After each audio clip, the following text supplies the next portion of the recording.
আমি এই জন্যই সকালবেলা ওই কাজটা সেরে তারপরে এখানে আসছি। আমি মনে করলাম যে এখান থেকে যেতে গেলে চট্টগ্রাম আহসানিয়া মিশনের আয়োজনে হযরত শাহ সুফি খান বাহাদুর আহসানুল্লাহ রহমতুল্লাহ আলাইহির ১৫২তম জন্মবার্ষিকী উপলক্ষে চট্টগ্রাম বিভাগীয় সেমিনার অনুষ্ঠান অনুষ্ঠিত।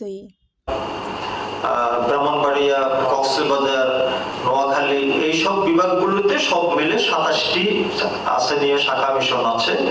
একে খান সাহেব বিশেষ করে এই আহসানিয়া মিশন প্রতিষ্ঠার দিনটা, প্রতিষ্ঠার অনুষ্ঠানটা তিনি বিশেষভাবে গুরুত্ব সহকারে নিয়েছিলেন।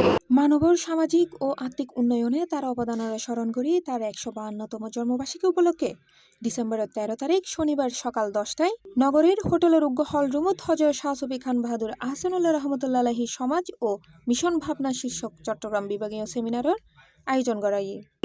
১৭ বছর এখানে কাজ করে গেছেন আপনার বিভাগীয় যে স্কুল ইন্সপেক্টর হিসেবে। সেই স্কুলগুলোতে একটা হচ্ছে আমরা সার্ভে করতে চাই, যেটা হচ্ছে সার্ভেটা কন্ডাক্ট করবে হচ্ছে আমাদের নির্বাহী পরিচালক এহসান স্যার। যাকে নিয়ে আমার মিশনে পদার্পণ আমার মামা দাসের মন আজকে নেই। এবং আমি সুফিজম চর্চা করি, সেই সুবাদে আমি সবসময় চিন্তা করি যেখানে যাই না কেন আমি প্রতিষ্ঠানের ইতিহাস একটু নাড়াচাড়া করার চেষ্টা করি।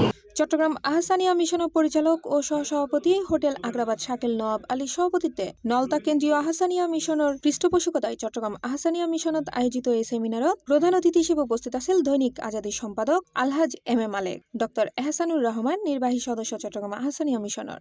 সেমিনারত মূল প্রবন্ধ উপস্থাপন করে মানবাধিকার কর্মী ও columnist advocate M Zia Habiba Hasan, মহাসচিব বাংলাদেশ হিউম্যান রাইটস ফাউন্ডেশনের। হযরত খান বাহাদুর আহসানুল্লাহ রহমতুল্লাহ আলাইহির জীবন গবেষক ও বরেণ্য অতিথিগণ সেমিনারত প্রতিপাদ্য বিষয়ে আলোচনা করে।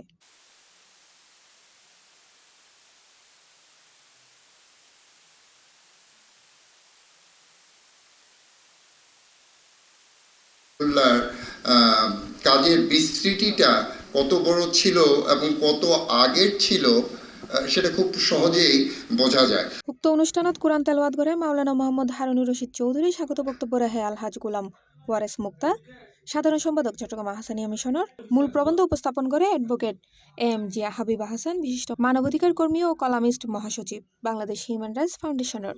প্যানেল আলোচনা করে ডক্টর মোহাম্মদ আব্দুল মজিদ, সাবেক চেয়ারম্যান জাতীয় রাজস্ব বোর্ডের, জনাব কামরুল হাসান, প্রধান শিক্ষক সাঁওতালি পুঞ্জ চন্দ্রশয় উচ্চ বিদ্যালয়ের।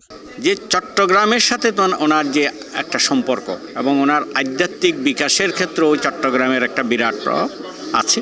বিশেষ করে খান বাহাদুর আহসানুল্লাহ রহমতুল্লাহ আলাইহি চট্টগ্রামের জন্য ওনার অনেক অবদান আছে। বিশেষ করে বিভিন্ন শিক্ষা প্রতিষ্ঠানগুলো গড়ার ক্ষেত্রে ওনার বিশেষ অবদান ছিল। অনুষ্ঠানত বক্তা হলেহে হযরত শাহ সুফি খান বাহাদুর আহসানুল্লাহ রহমতুল্লাহির আদর্শ, সমাজ ও মিশন ভাবনা আজিও মানবিক সমাজ গঠনে প্রাসঙ্গিক ও অনুসরণীয়। C plus TV, Chittagong.